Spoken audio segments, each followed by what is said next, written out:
Ya pemirsa, pelayanan administrasi saat ini tengah mudah diakses, apalagi Dinas Kependudukan dan Catatan Sipil terus berinovasi salah satunya melalui layanan digitalisasi. Hal ini semua ditujukan agar masyarakat lebih mudah, kemudian cepat dan juga nyaman dalam mengakses layanan kependudukan. Dan untuk membahasnya, kita akan bahas bersama dengan Kepala Dinas Kependudukan dan Pencatatan Sipil Kota Makassar, Bapak Muhammad Hatim SSTP MTRAP. Assalamualaikum warahmatullahi wabarakatuh Pak Kadis. Waalaikumsalam warahmatullahi wabarakatuh. Ya, hari ini kita berbeda ya tempatnya karena kita hadir langsung di kantornya Pak Kadis. Ya. Ini latar belakang ada berbagai penghargaan dan juga apresiasi dari Disduk Capil Kota Makassar. Hari ini juga kita kompak Pak Kadis. Ya, kita pakai korpri, walaupun ya kita kompak, tapi saya bawa pertanyaan, Pak Kadis bawa berbagai program yang ada di Disduk Capil Kota Makassar. Nah, Pak Kadis, kita mulai pertanyaan pertama Pak Kadisnya. Kan saat ini dari Disduk Capil, khususnya dari Kota Makassar ini kan terus berinovasi, layanan digitalisasi terus dilakukan. Nah, yang terbaru apa saja Pak Kadis sasarannya khususnya di Kota Makassar? Ya, pertama-tama terima kasih saya ucapkan kepada teman-teman sudah datang berkunjung ke kantor kami sekaligus melihat langsung pelayanan yang kami berikan kepada warga Kota Makassar. Tentunya bagaimana kami senantiasa memberikan pelayanan terbaik, cepat dan juga efisien untuk warga Kota Makassar. Nah, adapun program-program yang ada pada kami, tentunya kami selalu memberikan kepada masyarakat ataupun warga Kota Makassar bagaimana kemudahan-kemudahan, menciptakan kemudahan-kemudahan dalam pelayanan. Seperti dari penjelasan di awal tadi bahwa kami senantiasa bagaimana semangatnya menghadirkan layanan itu kalau bisa bahkan di depan rumah warga Kota Makassar. Ini dalam bentuk analogi aja. Betul. Itu bagaimana pelayanan itu bisa lebih dekat ke warga Kota Makassar. Olehnya itu menjawab tantangan zaman seperti yang dijelaskan di pendahuluan tadi, kami menerapkan layanan digitalisasi, layanan website yang mana semua layanan yang ada pada kami terkecuali untuk KTP. Kenapa? Karena memang KTP harus biometriknya harus diambil, scan mata, sidik jari dan juga face recognition-nya harus diambil langsung oleh dari yang bersangkutan, makanya diwajibkan untuk hadir. Nah, selain daripada itu baik untuk KK, akta kelahiran, akta kematian, surat pindah, semua bisa dilakukan melalui layanan online kami dengan mengakses website kami yaitu di dukcapil.makassarkota.go.id. Nah, semua layanan kami ada di sana, Pak. Sehingga warga Kota Makassar mampu mengakses bahkan dari rumah.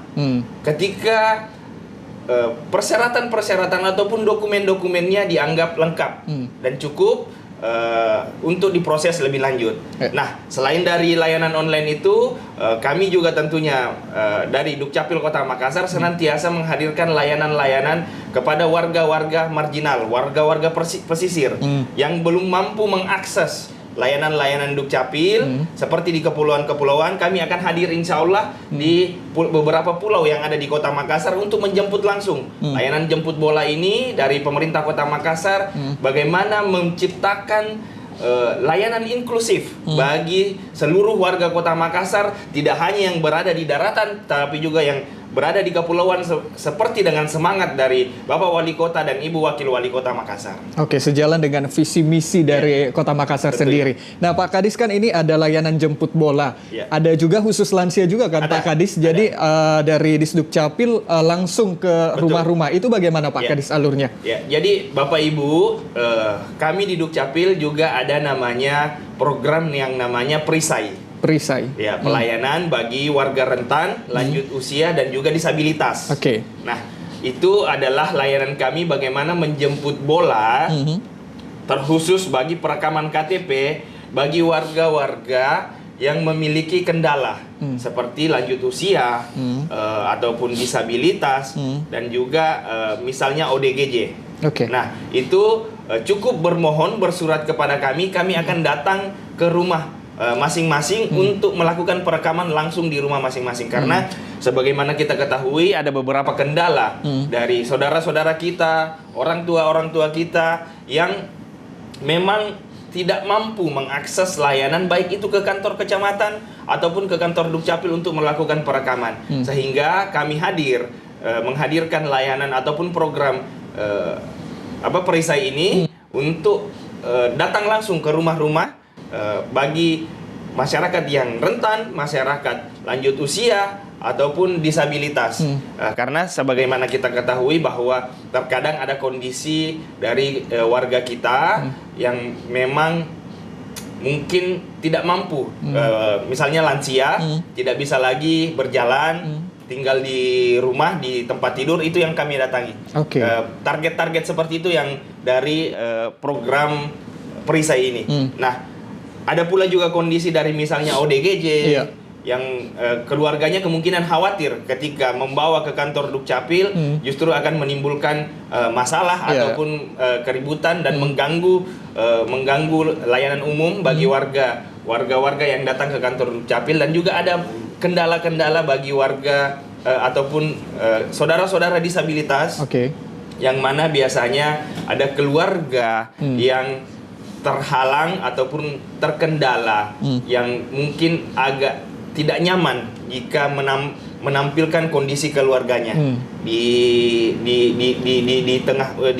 masyarakat umum, sehingga kami mengerti kondisi ini. Kami harus datang ke rumah-rumah mereka untuk memberikan layanan-layanan kedukcapilan seperti itu. Nah, di situs resmi di Dukcapil kan juga ada fitur khusus disabilitas juga kan, memudahkan. Itu bagaimana Pak Kadis? Ya, jadi itu untuk saat ini itu untuk mengupdate. Karena kami Dukcapil Kota Makassar akan membangun database bagi warga-warga yang memiliki kendala disabilitas, sehingga pelaporan disabilitas bisa dilakukan di fitur tersebut, sehingga membantu kami tidak hanya dari Dukcapil namun juga pemerintah Kota Makassar ke depannya. Jika ada data-data yang dibutuhkan terkait program-program disabilitas, kami sudah memiliki datanya. Dan ini akan menjadi sasaran-sasaran dari program-program yang menyangkut warga yang disabilitas, sehingga bisa lebih tepat sasaran. Seperti itu. Ini berarti sudah banyak program yang digagas begitu, inovasi-inovasi untuk memudahkan masyarakat. Tentunya. Nah, kalau untuk ibu hamil kan juga ada kan Pak Kadis, setelah melahirkan ada program yang namanya Kucatat. Nah, itu bagaimana Pak Kadis? Alhamdulillah kami dari Dukcapil telah bekerja sama dengan berbagai rumah sakit bersalin, rumah sakit swasta dan juga puskesmas dan juga rumah sakit pemerintah, bagaimana menghadirkan layanan seperti yang saya jelaskan di awal tadi, bagaimana menghadirkan layanan sedekat mungkin kepada warga, sehingga warga yang datang ke rumah sakit, ke puskesmas, tidak perlu lagi datang ke Dukcapil untuk melakukan pelaporan ataupun pencatatan akte kelahirannya. Cukup pada saat masuk di rumah sakit, orang tua dari bayi melampirkan persyaratan-persyaratan kepada petugas yang ada di rumah sakit, dengan rumah sakit yang telah bekerja sama dengan kami, dan juga puskesmas-puskesmas yang ada di Kota Makassar. Pada saat si ibu dan bayi keluar dari rumah sakit, sudah bisa mengantongi kartu keluarga dan juga akte kelahiran terbaru dari si anak tersebut, sehingga tentunya ini lebih memudahkan kepada warga yang bersalin di rumah sakit ataupun di puskesmas, tidak perlu lagi datang ke kantor Dukcapil. Inilah semangat ataupun target-target dari layanan Kucataki ini. Seperti itu.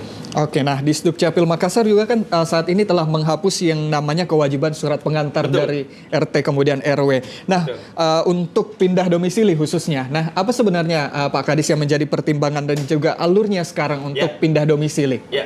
Jadi Bapak Ibu perlu kami jelaskan bahwa tentunya beberapa tahun yang lalu peraturan ataupun persyaratan dari pindah domisili ini yang tidak lagi melampirkan pengantar dari RT RW telah diambil oleh Dirjen Dukcapil.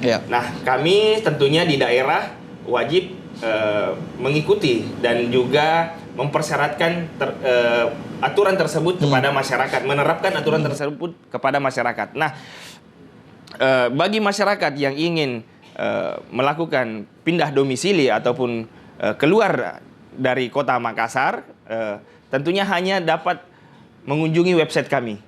Di sana tinggal mengisi formulir yang ada, mendownload formulir, dan juga mengisi formulir tersebut, yang mana isinya tentunya alamat asal, alamat tujuan, dan juga melampirkan KTP dan KK untuk permohonan pindah domisilinya. Nah,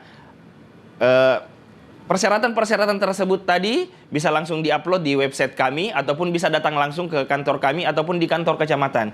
Sehingga tidak perlu lagi, tidak membutuhkan lagi pengantar dari RT, RW, kelurahan, dan juga kecamatan. Langsung datang ke Dukcapil, langsung download formulirnya di website kami, langsung upload formulirnya di website kami sesuai dengan persyaratan yang telah ditetapkan. Sehingga tentunya kebijakan ini diharapkan bisa memangkas birokrasi yang ada pada pelayanan-pelayanan yang ada pada Dukcapil, sehingga tentunya tujuannya bisa lebih efisien, bisa lebih menghemat waktu, dan juga lebih memudahkan bagi warga untuk mengurus dokumen kependudukan dan pencatatan sipilnya. Oke, kira-kira untuk prosesnya berapa lama waktunya, Ya. Pak Kadis?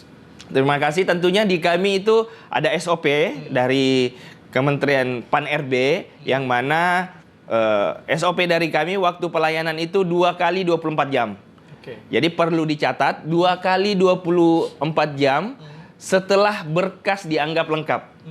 Jadi terkadang kami temui di lapangan, mohon maaf Bapak Ibu, ada yang mengatakan bahwa ini sudah 1 bulan, sudah berminggu-minggu, sudah 3 minggu. Patokannya itu jelas pada saat berkas dianggap lengkap. Nah, ketika berkas tidak dianggap lengkap, ini akan 2 bulan, 3 bulan pun tidak akan terproses. Kenapa demikian? Karena apa yang kami persyaratkan belum dilengkapi oleh warga. Nah, itu yang terkadang kami temukan kendala, aduan di masyarakat bahwa saya sudah bolak-balik 3 minggu, 2 minggu, 1 bulan.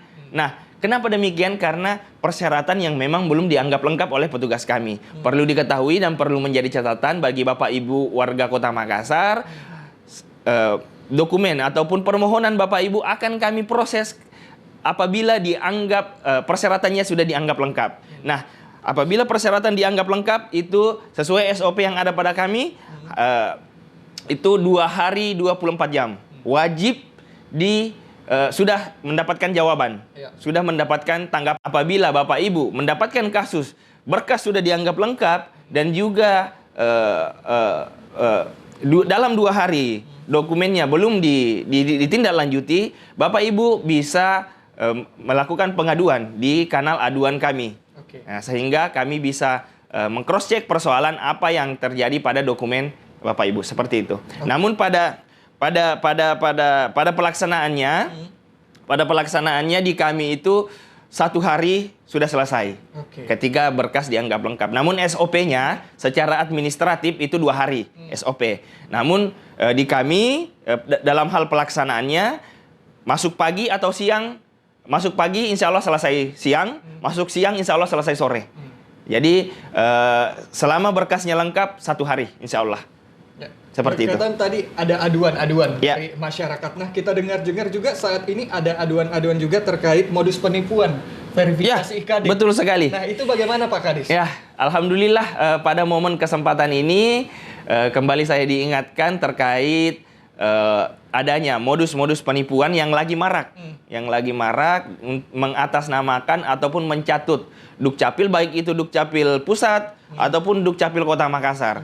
Nah, ini aduan ini sudah banyak kami terima di kanal aduan kami yang memanfaatkan fitur adanya terobosan baru KTP digital dari Dirjen Dukcapil, sehingga modus-modus ini menjadi modus baru dari para orang-orang yang tidak bertanggung jawab yang ingin memanfaatkan kesempatan. Nah, pada kesempatan ini saya jelaskan kepada Bapak Ibu warga Kota Makassar bahwa kami dari Dukcapil Kota Makassar tidak pernah menghubungi ataupun meminta imbalan ataupun menyampaikan untuk datang langsung ke kantor kami terkait pengaktifan ataupun permintaan data terkait program identitas kependudukan digital. Jadi apabila ada yang mengaku petugas Dukcapil menghubungi Bapak Ibu warga Kota Makassar, jangan serta-merta dipercaya, apalagi jika orang yang tidak bertanggung jawab tersebut sudah masuk ke ranah-ranah pribadi, misalnya meminta data-data pribadi, meminta bayaran ataupun transferan dan lain-lainnya. Sehingga Bapak Ibu warga Kota Makassar berhati-hati, jaga data, jaga keamanan data, jangan disebarluaskan secara mudah oleh Bapak Ibu warga Kota Makassar, dan tidak perlu ditanggapi apabila ada yang menghubungi dan mencatut Dukcapil Kota Makassar. Bisa langsung menghubungi nomor aduan kami apabila ada yang mengaku dari Dukcapil Kota Makassar. Mungkin seperti itu. Nah, Pak Kadis, kan ada beberapa juga Pak Kadis yang mengatakan bahwasannya ketika ada kesalahan data, misalkan seperti nama, kemudian tempat lahir yang ditemukan di KTP. Nah, biasanya apa sebenarnya Pak Kadis yang menyebabkan kesalahan ini dan bagaimana proses koreksinya dari masyarakat? Tentunya adanya perbedaan data. Biasanya yang kami temukan itu adalah data di KTP dan KK tidak sesuai dengan data di akta kelahiran dan juga ijazah. Nah, tentunya kenapa terjadi demikian? Tentunya dahulu biasanya memang data ini belum sinkron. Data ini ketika pada saat membuat akta kelahiran, pada saat membuat KTP dan KK, itu belum mempersyaratkan ijazah dan juga akta kelahiran. Sehingga datanya tidak sinkron. Pada saat penginputan KTP dan KK-nya tidak mengacu pada dokumen-dokumen yang dimiliki oleh yang bersangkutan, sehingga terjadi ketidaksinkronan ini. Nah, kedepannya seperti apa? Kedepannya untuk memperbaikinya tentunya kami juga di Dukcapil Kota Makassar bisa memperbaiki ketidaksinkronan data ini dengan melampirkan data-data pendukung. Data-data pendukung seperti apa? Misalnya KTP KK tidak sesuai dengan akta kelahiran dan juga ijazah, bisa menunjukkan akta kelahiran dan juga ijazahnya. Minimal 2 dokumen yang menjadi dasar kami untuk melakukan perubahan terhadap KTP dan KK-nya. Karena biasanya kalau KTP dan KK itu sinkron. Akta kelahiran dan ijazah ini sinkron juga, akta kelahiran dan ijazah juga sinkron. Namun keduanya ini kadang tidak sama.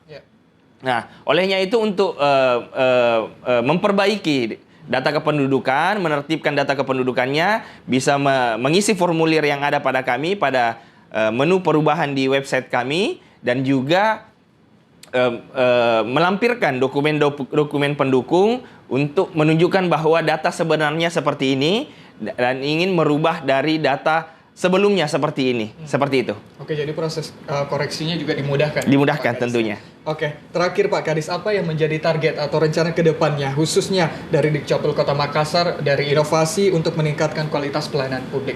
Ya, tentunya kami dari Dukcapil Kota Makassar selalu berupaya memberikan pelayanan yang berkualitas kepada warga Kota Makassar. Tidak henti-hentinya kami mendorong digitalisasi kepada warga dan juga tertib administrasi kepada warga. Bagaimana warga Kota Makassar senantiasa menertibkan administrasi kependudukan dan juga pencatatan sipilnya. Tidak henti-hentinya kami mengingatkan bahwa sinkronisasi data dan juga tertib administrasi kependudukan itu sangat penting. Jadi jangan pada saat ingin dipergunakan baru diurus, karena kejadian seperti itu banyak kami temukan di lapangan, sehingga pada saat ingin dipergunakan baru kelabakan untuk mengurus dokumen kependudukannya. Nah, harapan dari kami tentunya kami senantiasa membantu warga ke depannya dengan memudahkan berinovasi untuk lebih mengembangkan layanan-layanan digital ini untuk memudahkan warga mengakses layanan-layanan kedukcapilan. Maintenance dari website dan layanan online kami senantiasa kami lakukan, sehingga masyarakat ataupun warga Kota Makassar bisa lebih dimudahkan dalam hal pelayanan kedukcapilan, seperti itu. Oke, banyak inovasi khususnya dari digitalisasi pelayanan Pak Kadis ya, yang ditargetkan untuk Disdukcapil Kota Makassar. Baik, terima kasih sudah berbincang bersama kami di podcast Catatan Topi Merah bersama dengan Kepala Dinas Kependudukan dan Pencatatan Sipil Kota Makassar, Bapak Muhammad Hatim SSTP MTL. Oke, sampai jumpa.